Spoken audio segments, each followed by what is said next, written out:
welcome to I've Seen Things. I'm Taja. I'm Amy. And we're here to talk about safety and logistics. Yes, we are. And today we thought we would start with warehousing. Good topic, broad topic. Very broad topic.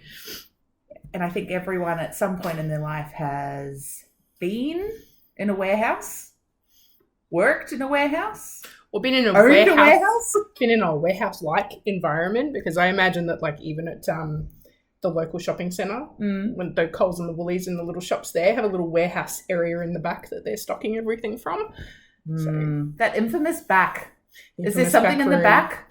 Could you get it from the back? Could you just check the back room? Oh, there's never a back. I'll just let everyone know that. There's never the good stuff in the back. It's a little bit of a detour, but I'll just let everyone know the good stuff is not kept out the back. Spoken as someone who's worked in retail. Yes. The back is quite small. All the good stuff is out the front, on the floor. Okay. Yeah.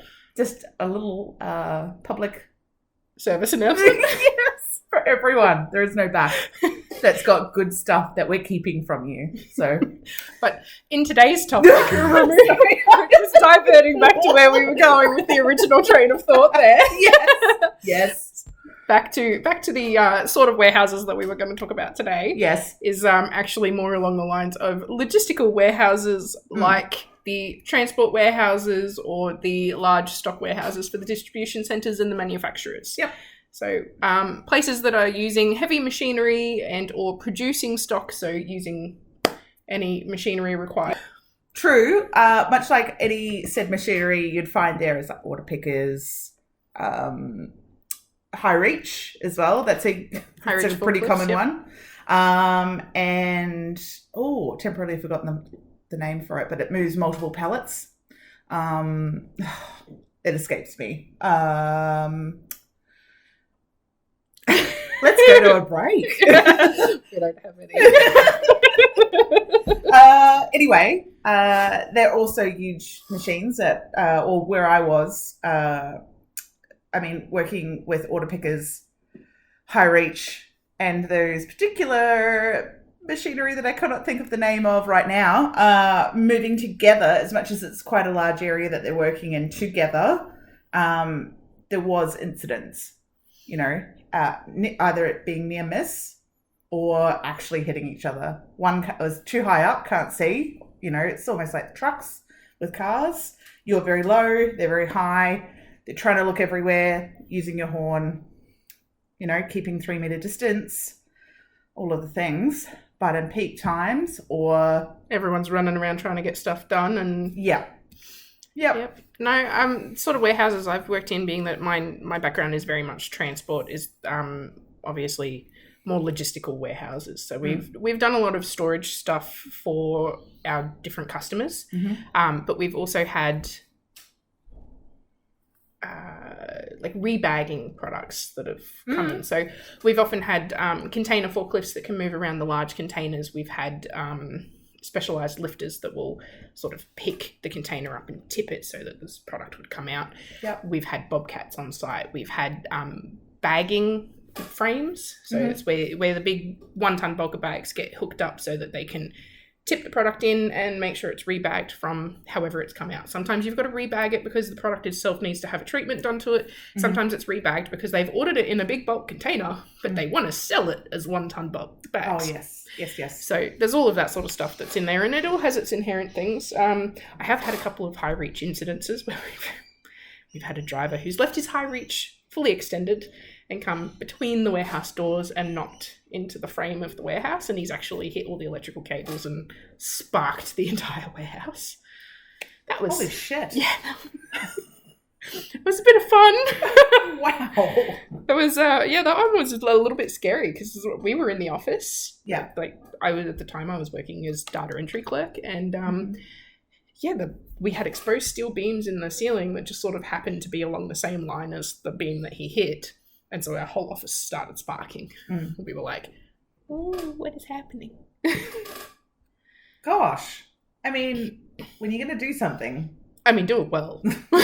Take out the whole building. Very nearly. Oh, yeah. Very nearly, yeah. And the worst part is that because we had the exposed steel beams in the ceiling, the set of staircases that we had were steel railing, and even though it was concrete, like footers, it was still held up by a steel frame. And so we sort of couldn't go anywhere until all the sparking stopped. Someone had to cut the power to the whole complex to get the sparking to stop, and then pick the forklift off the wall and put it all back together again. Has this person been driving said high reach for long? I only ask this because sometimes that plays into it. But sometimes I don't know if they'd been driving the forklift, the high reach, for long or not, but I do know that they were relatively new to our particular site. Oh, okay. So I'm not sure if it was just the fact that he wasn't used to a high reach, or if he wasn't used to driving it through doors that couldn't fit the whole high reach. I don't understand why he had the mast at full extension to begin with, but because I wouldn't have thought that that would be a safe way to travel around to start with. No. We were certainly never encouraged to do it. No. Look on your face. No. Don't do that. No one do that. For the love of God. So yeah, that was one of the more terrifying incidences with like a high reach in a warehouse environment. Yes. The story that comes to mind is racking. So when high reaches are doing the full extension of the high reach, and it's 5 or the 6th rack high, and they're getting a pallet of dog food down. Oh, okay. And specific. Yeah, I know it's very specific, but I thought it just probably adds a little bit more to the story, being how dog food doesn't smell great when it's dropped from that high. I don't think it smells great when it's not dropped from that high. Well, no. Yeah, thinking about it, no. It doesn't. No pet food is particularly pleasant to sniff. It was a very hot day. It was midsummer, so it was, getting up there, it's probably about 35 degrees in that particular warehouse. And yeah, just the tines caught on the racking. The pallet just turned the slightest little bit as it was coming back out, the whole high reach. And then, of course, it fell, the whole pallet. And, of course, there was people in the aisle picking around. And so it was just a bit of a quick remove yourself. Don't even drive. Just get out of the way. And, yeah, there was the smell of dog food for about a week. Because it just went everywhere. Yep. Everywhere. And I mean, a pallet, that would have squished someone. Oh, yeah. You know, if they were directly, I mean, no one should be obviously anywhere near high reach when they're doing said activities. But depending on the workers and how new they are with the contractors and the amount of turnover in said warehouse, sometimes people aren't aware of the rules. You know, or even they just disregard them. Well, that's true too, and they have done inductions and everything like that. But even during COVID, the amount of new staff that we were getting nightly or daily, because we're doing 24-hour shifts, and we've never done that before. So you're doing a quick onboarding just to quickly get staff in there to help the demand of the toilet paper. It didn't need to be hoarded. The trucks were still running, I promise. They were, and I can actually vouch for that too, because yes, it was a sort of a one-stop shop of picking for delivery. Understood. Like, I understand that the joke has been made and obviously followed through with quite thoroughly, but I have never understood the great toilet paper panic. Me neither. I mean, I didn't sort of care too much because I order it from who gives a crap. So anyway, I just bought my usual amount, and funny thing, it lasted the same amount it always has. Isn't that strange? Yeah. So yeah, if it's something soft, still hurts coming from great heights. The top of 5 or 6 stacked racking. So depending on where you're getting it from, and hopefully everyone's adhering to the rules of the warehouse and how to be around each other. But yeah, if you're dealing with constant staff turnover, or if it's something really left field like a pandemic, it certainly caught all of us off guard. Yeah, and just how to manage the amount of new people trying to help. And yes, everyone was trying to help, but sometimes it was chaos. Oh yeah. You had your core staff that had been at any site anywhere, I'm sure. And then you have this influx of brand new people that... Although strangely not with... We found with cleaners, because before the pandemic, we had cleaners for our site just to make sure everything stayed... we dealt a lot with ag product, but we dealt... The site I was working at the time, they dealt with ag product, but we dealt with like the sort of not quite raw material, but not in its final form either. It's sort of like somewhere in between. Yep. But we also had product on board that was like antibiotics for farms, sort of feed supplements to make sure that the animals stay healthy, all of that sort of stuff. So we had a bit of a mixed bag, but to make sure that everything stayed clean and hygienic inside, we had cleaners that would come through regularly to just sort of, we tied it up after ourselves day to day, but they just sort of went through and made sure everything was very nice and clean. They stopped. Like sort of almost as soon as the pandemic hit, they were just like, it's too much of a risk for our staff, we're not cleaning anymore. And we were like, but there's 5 of us in the office, and with the pandemic I think that was down to 3 because any non-essential, like you didn't need to do the job in the office. They all worked from home. Yeah. So the few of us that were on site had to also start adapting cleaning duties in, like, more so than we were already doing, because you're dealing with ag product, and you're rebagging it, there's like always this fine dust in the air. And so you're always wiping stuff down and everything anyway, but it was more like, okay, well, now I have to go scrub the toilet and wipe the desks down. Okay. It's like I really missed the cleaners. Yeah.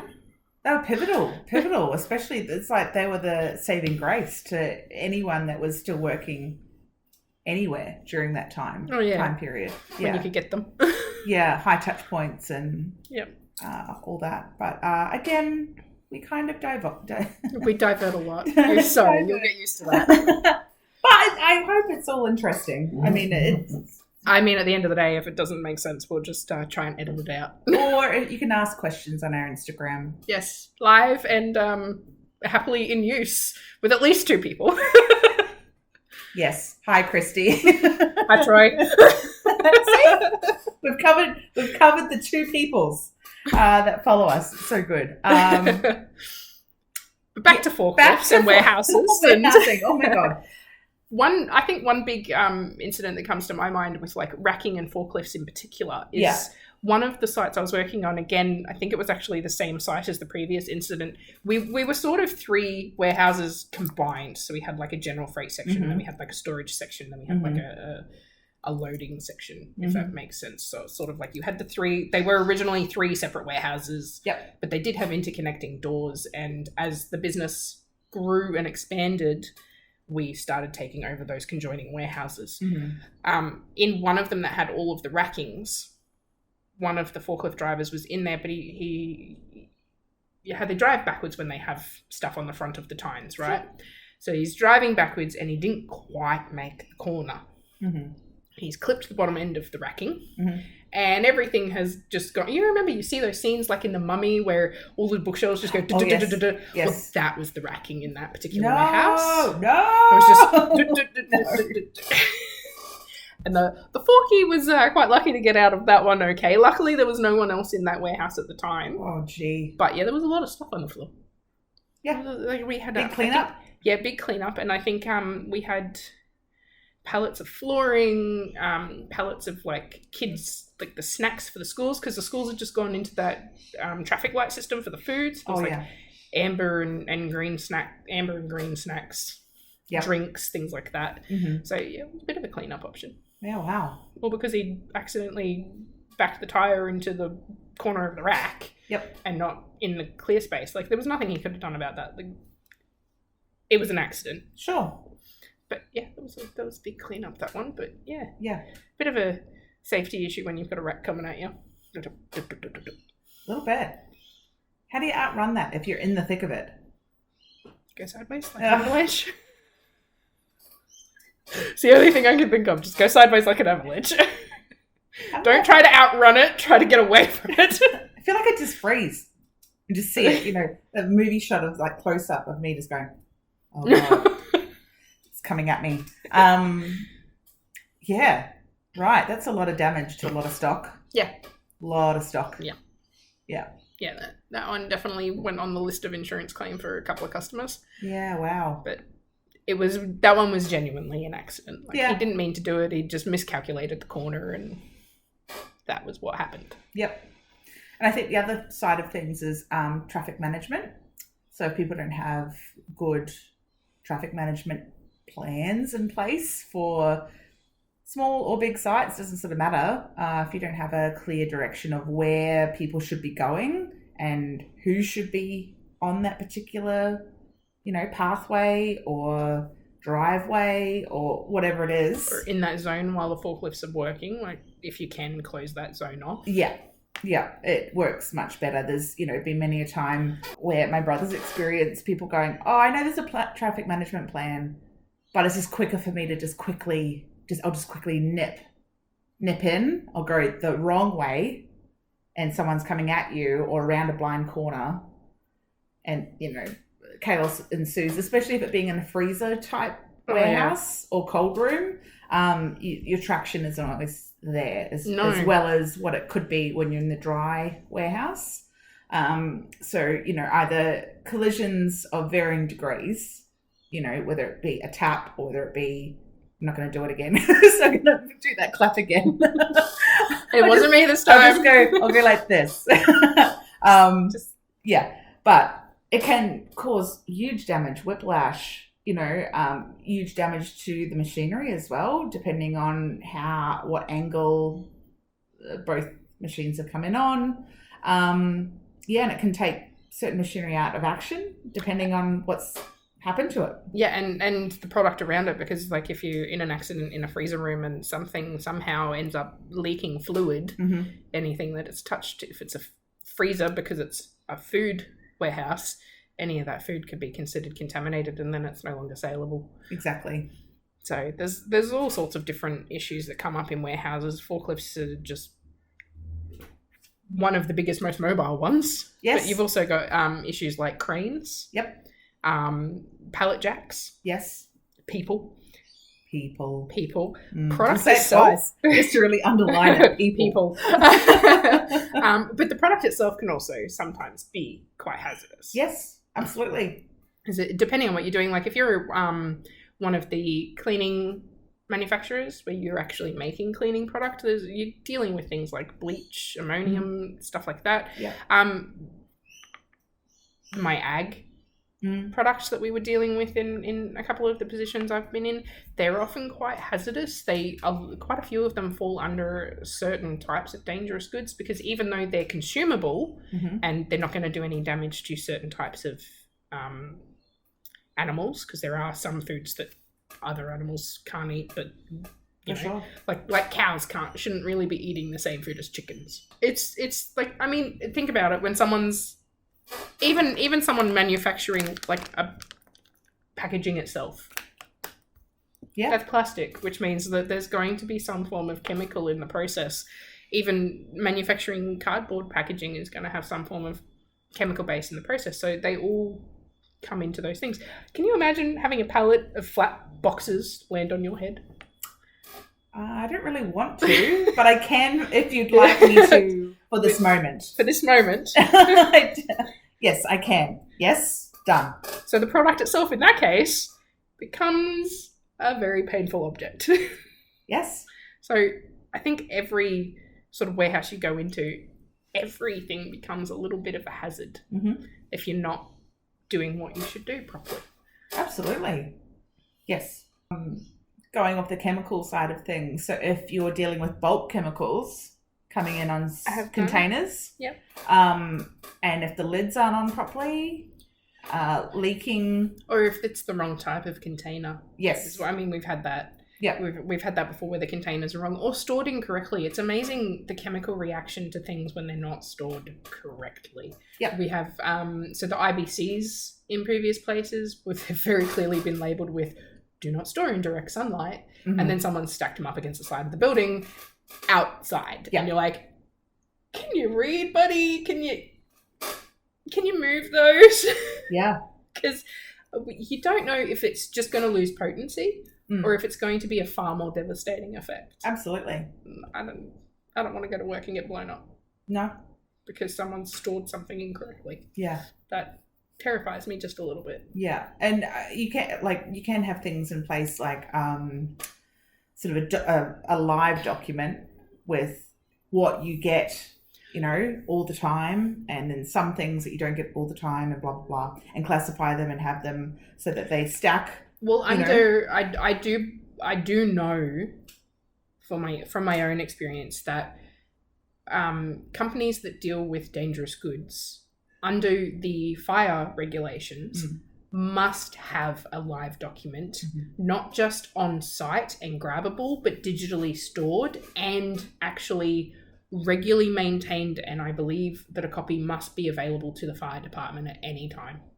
And your DG storage itself on site with chemicals and things like that, you have to segregate depending on type.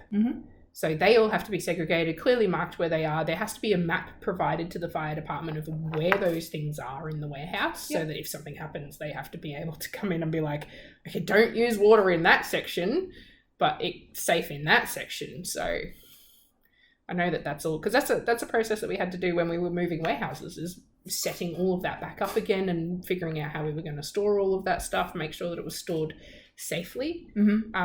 We ended up with special containers dropped outside. So they were lockable containers that had special placards on the outside that sort of had them. And a lot of things that people don't realize is that DG8, which is your corrosive DGs, can't all be stored together. Yes. Because there's two different types. Yes.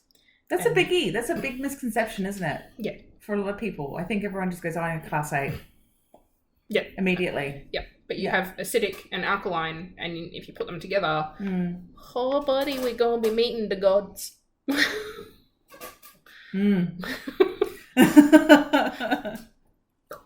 thought you were going to clap. It's when you put DG, I think it's DG5 and DG8 together as well. But that's also like, hi, I would like to meet my maker now. Yeah. And I mean, it's that whole chain of responsibility again. A very big part of not just transport, but warehouse. Yeah. Because if you understand what you're dealing with on a day-to-day basis and what you're receiving and what's quite common, and then if you see something that's not so common and you sort of think, oh, that's a bit iffy, or that doesn't look right, or it's leaking off a truck. We've turned trucks away. Yeah. From different sites that I've worked at, we have had to turn trucks away. But you have to be careful with that side of things too, because when the driver arrives in your yard, you have a care of responsibility on the load. So if it comes in and it's not safe to continue traveling, you don't have to accept the load, but you also technically have to be careful about how you eject the driver or if you allow him to leave site. Yeah. Because you then fall into, you knew it wasn't safe to get back on the road, why did you let it go? So you have to be very careful about things with the chain of responsibility and where you fall on that list. Yeah. Otherwise, especially depending on what it is, something like paraquat. Your favourite? My favourite. There's no trauma there at all. I've immediately gone back into... Anyway, we won't... It doesn't matter. Blast from the past. I've just gone backwards in my brain for a little minute.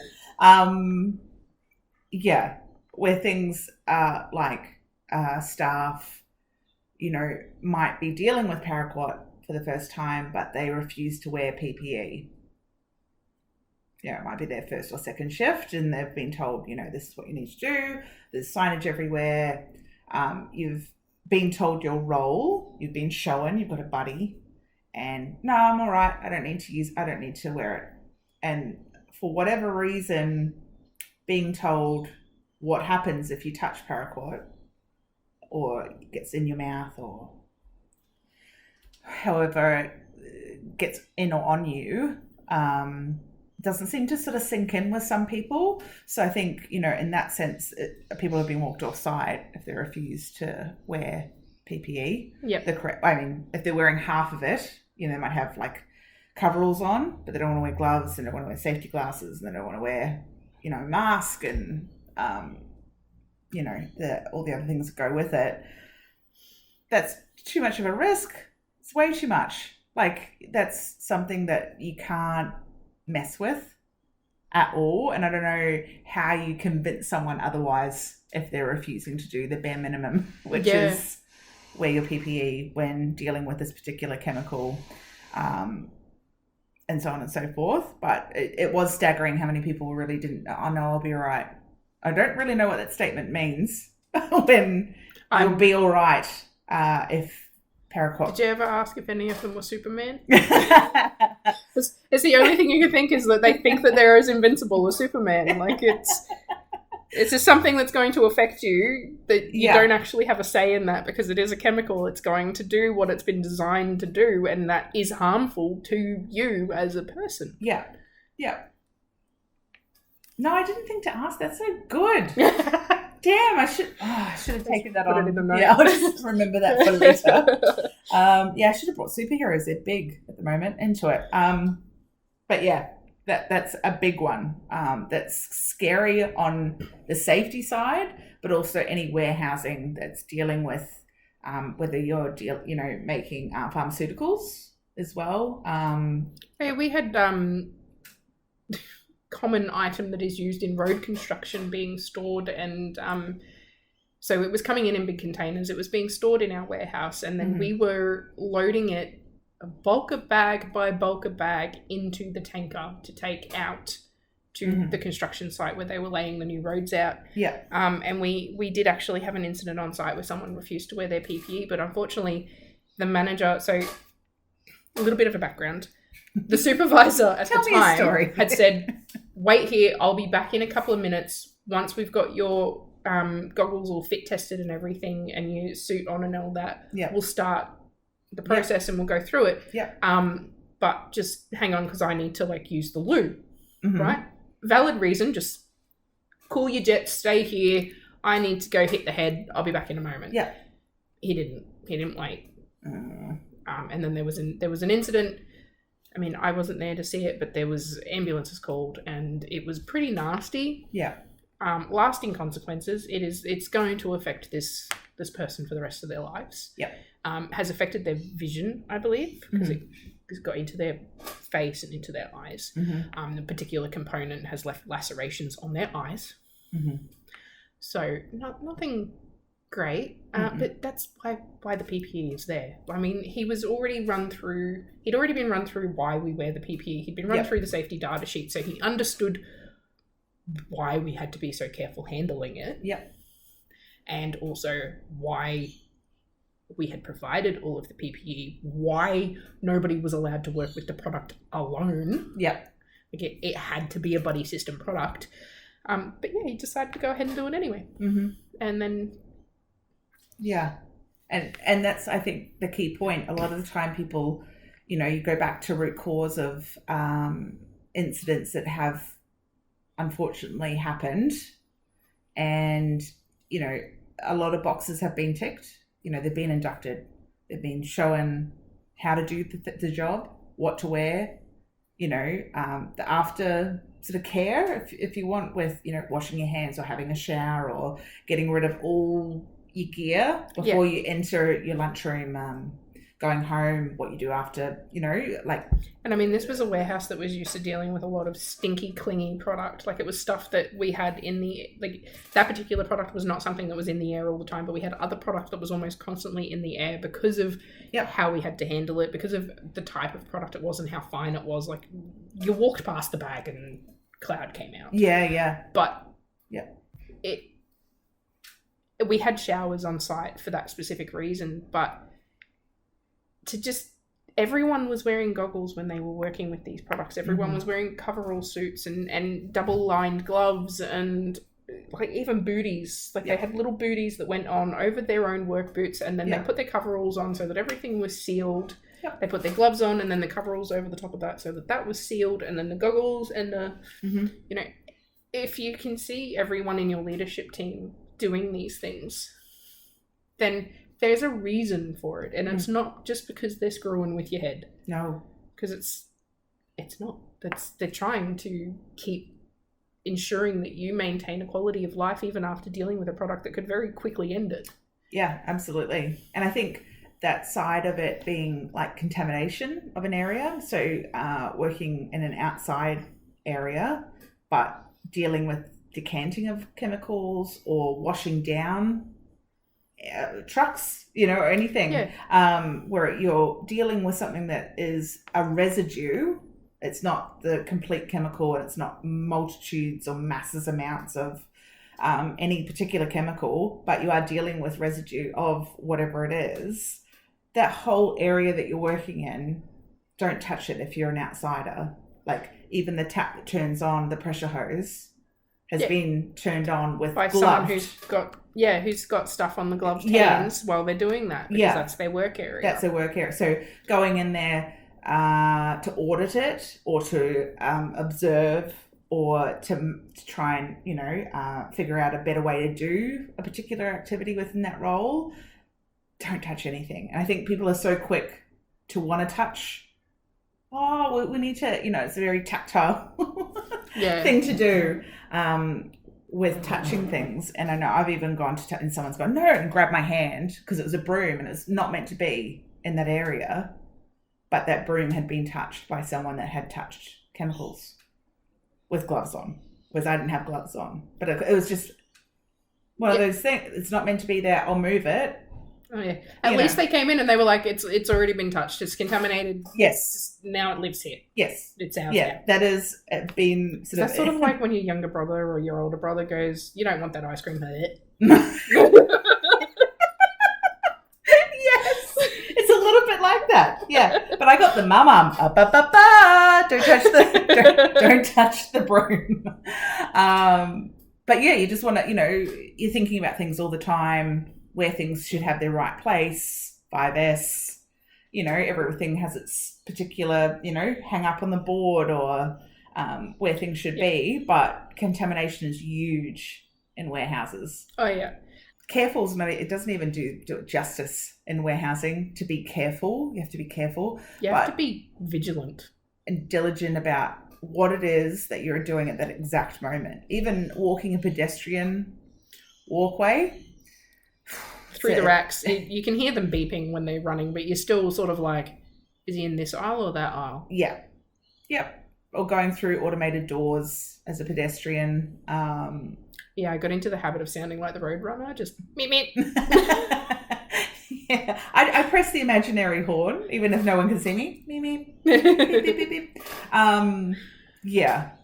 But that's huge, pedestrian safety in a warehouse with a lot of moving machinery. And you can get complacent. People go, I need to quickly get back to work. I'll take a shortcut. I won't. I'll just deviate from the path a little bit. I'll just go through racking, or I'll go through a place that really is a lot of forklifts are moving. Look, I'll be entirely honest. I have definitely been one of those people who has walked through the racking. I've never really done it because it's the easier way, because it's often not. They've often dropped shit in there while they're picking orders and stuff. They've pulled a pallet down and they've dropped it on the ground, and then they've moved on to the next section, and I'll come back and grab it later. Yeah. That's a hazard in and of itself, but I would have to go and check stock, or I would have to count how much of a product is left, or see. Sometimes I would have it where it's like the picker has come back to me and said it's not in this area, so you have to go and check all of the previous locations it may have been stored in. Or you've got to do an audit with the customer, just a stock count, and you go out and you start counting the stock yourself. So it's not even a case of I'm there just because it's a quick walk, but you have to be there for a legitimate reason. It's still just as dangerous as if you were nipping through on a quick walk. Absolutely. It's not an area where you're technically supposed to be as a pedestrian, but also you can't avoid it in certain circumstances. No, definitely not for those particular reasons.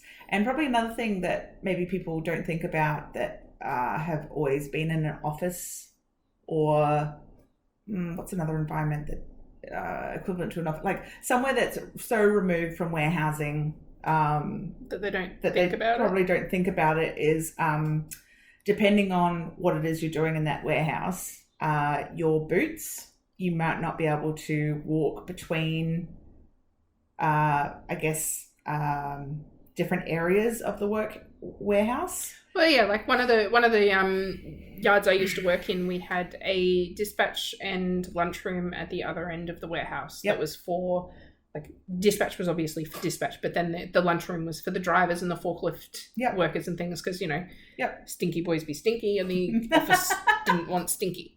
So there were 2 lunchrooms. There was one for the drivers and the forklift workers, and then there was like one for the office staff and like a little lunchroom kitchenette thing for any guests that Yep. came in to visit the sales team or whatever.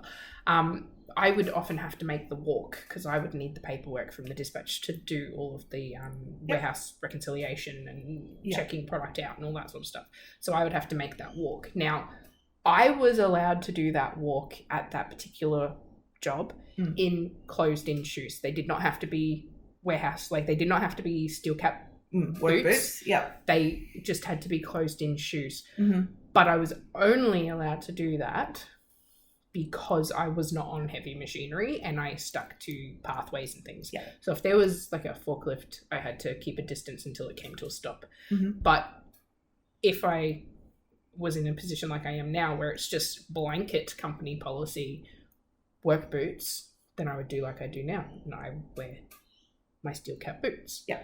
But in that particular role, if you weren't on a forklift or part of the warehouse or driving team, perfectly fine as long as they were closed in shoes. Yeah.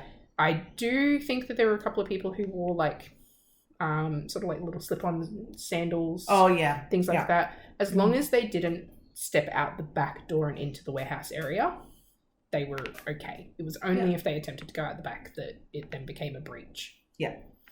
Yeah. And I mean, you don't want, if you're dealing with food grade items in a certain area, but you need to get from behind that area in a different work area through somewhere that's doing food grade items, and you've got chemicals or residues or dirt or whatever it is on the bottom of their boots, sawdust, you name it. It could be a spill as well. If you've ever attended a cleanup for a spill and you've got, you know, whatever it is. So just whatever, you know, think about your bottom of your shoes and where you've walked that day, you know, well, that's kind of, you don't want that going through a clean warehouse in that particular sense of the word, of clean. No contaminants, nothing to get in there. So managing that, you know, because once your shoes are on, you don't tend to think about it. No. Whatever shoes you're wearing, they're on for the day, away you go. So it is a conscious effort every day to go, where am I walking? Do I need to change my shoes? Do I need to wash my shoes? Is there like disinfectant that you step in and then you're right to go through? Like there's lots of things involved just with boots and clean warehouses clean. Yeah, basically. Yeah, to make it that it doesn't contaminate anything or yourself. Yep.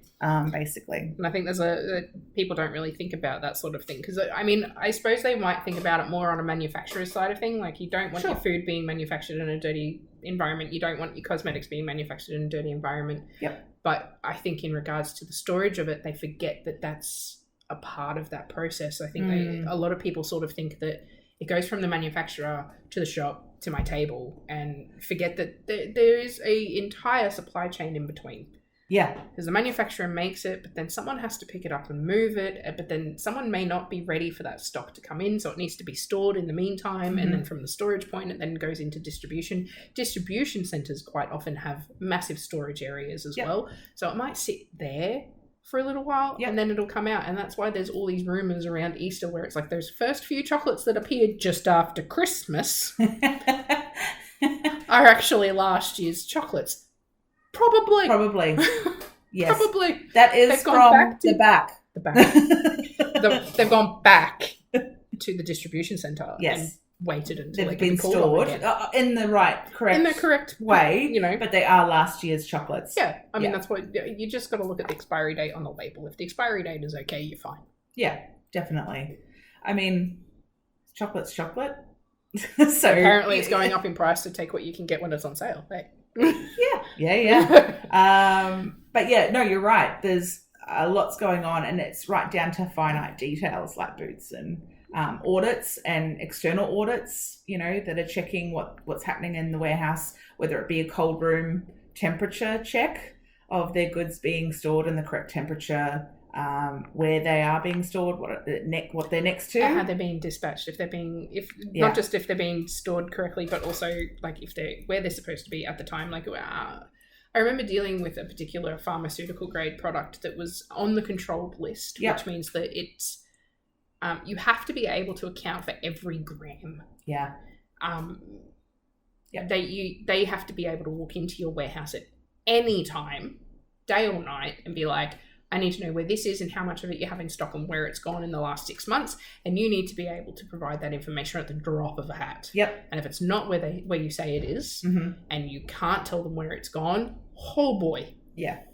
Yeah, it's not just a little bit bad. It's a lot bad. It's a lot bad. And yes. I mean, this wasn't even a product for human consumption. Yeah. So they're very serious about that sort of stuff. Yeah. But that's all part of your warehouse procedures, making sure that your stuff is stored properly. Yep. And stored properly doesn't necessarily just mean I know where it is. It means that it's stored safe for the product and safe for the humans working around it. Yeah. Cleanliness of the warehouse is a huge thing. Not cluttering it up with crap. The amount of warehouses that I've seen where there's just like stacks and stacks and stacks of old stuff that's broken and it's just been dumped down the back of the workyard. Stacks and stacks of dilapidated pallets. Yep. I don't know why anyone holds on to those. They just become a breeding ground for rats, which draws in snakes, which becomes See how I jumped to snakes? Straight there. Snakes. Clearly that's there a problem here. It's a little fear of mine. Okay. Rats too, actually. That's not a good thing either. Well, but the snakes are drawn in by the mice and the rats, so you're sort of jumping the one that you don't like right to the one you really don't like. Lions and tigers and bears. Oh my. There's a lot. It's full on in warehousing, and it doesn't matter what you're warehousing; it's always going to be multifaceted. Absolutely, yeah. The warehouse itself, the shell of what a warehouse is going to have, storage problems. There's going to be space problems. It doesn't actually matter how big you are. You could be the biggest warehouse. Are you still going to have? And you're still going to have space issues, and blind spots. And traffic management issues around the height of stock being stored in the warehouse as well. Or the length. The length as well, yeah. And if there's certain times of the year where you get more stock, like Easter or Christmas or... oh my God, Christmas. We did 1 year at a company I was working with and we were dealing with a company just straight to the stress. Oh my God. We did work for a company that was doing like the big toy sales. Like it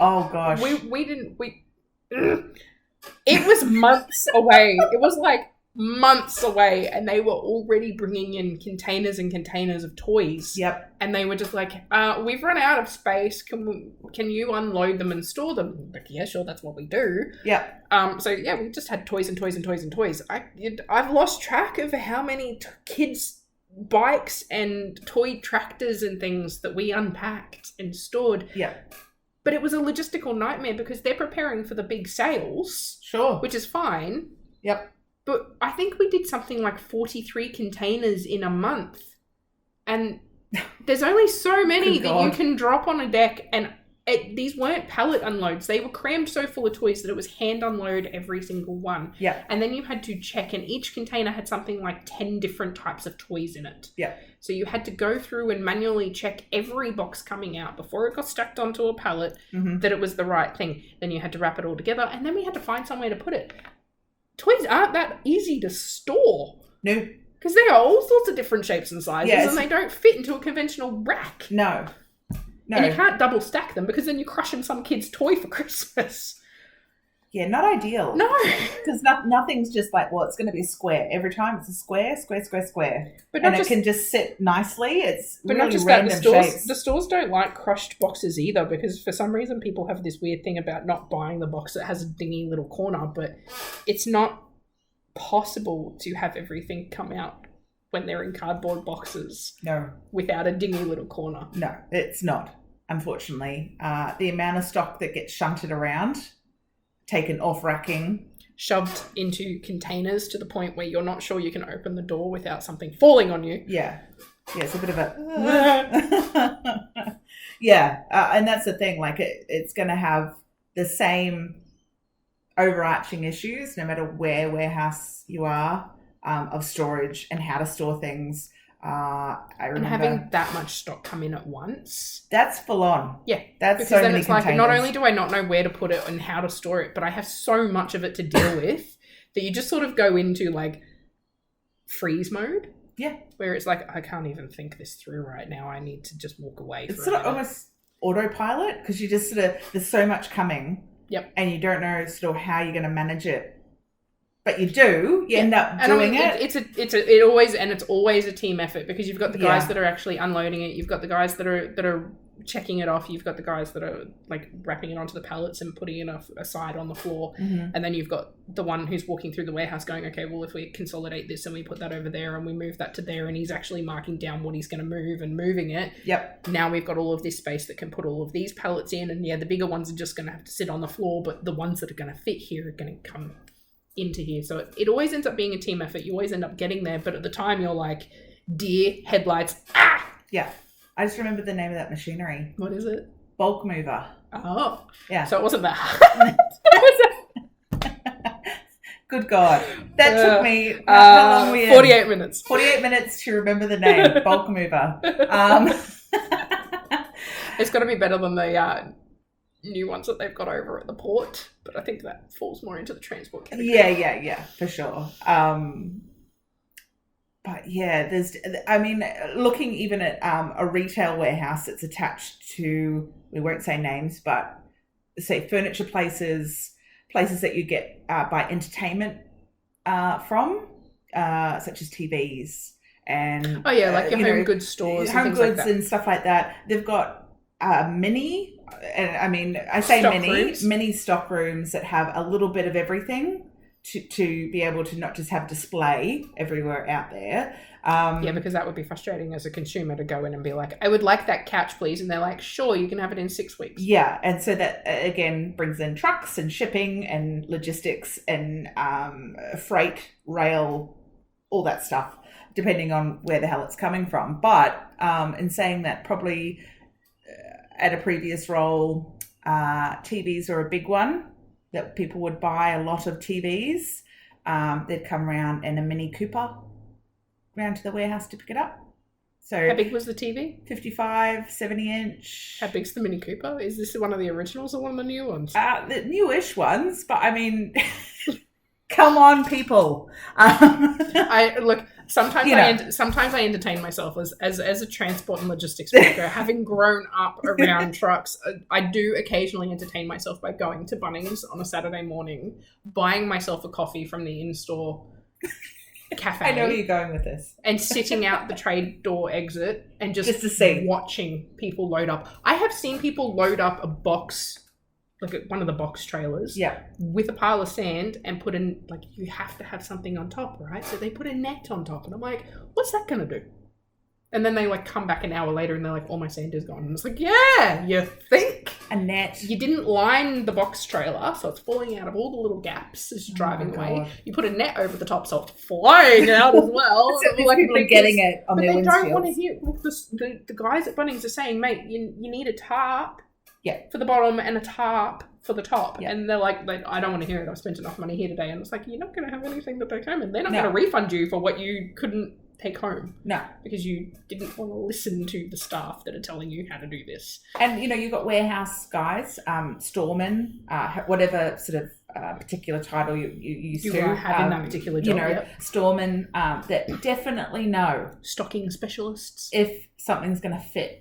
And I say car, because car is used a lot. You'd think utes would come to pick items up. I don't think people think about it when they buy something like that. They're just excited to get the TV. Yeah. So we've had convertibles. It happened a lot more than you'd think. And a lot of the time it was said, nah, mate, I'll be right.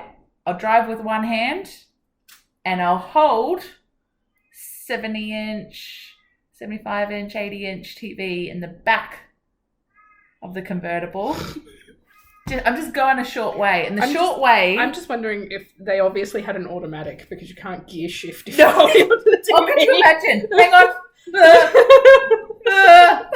Trying to, It's just, it reminds me of like when you see the dash cam compilations and there's like the police pulling over that ute that like there's a guy holding the fridge into the back. yeah. Rather than strapping the fridge in, he's just, no mate, I'll hold it. No, it's fine. Oh mate, I'll hold it. It's all good. I've got a short distance, and the short distance, no joke, was 30 minutes away. Every time someone was like, no, it's a short distance, 30-minute drive at least, and getting on the highway. Oh. Not suburby, it's highway. They get so cranky when you tell them that that's not. They go, no, sir, I cannot legally allow you to leave doing that. Like, that's not my decision. That's the law. And literally everyone else's safety. Literally. I don't want a 70-inch plus TV coming at me on the highway from a convertible. I just don't. I bet you the convertible driver doesn't want you to have it coming out of either. He wants the TV.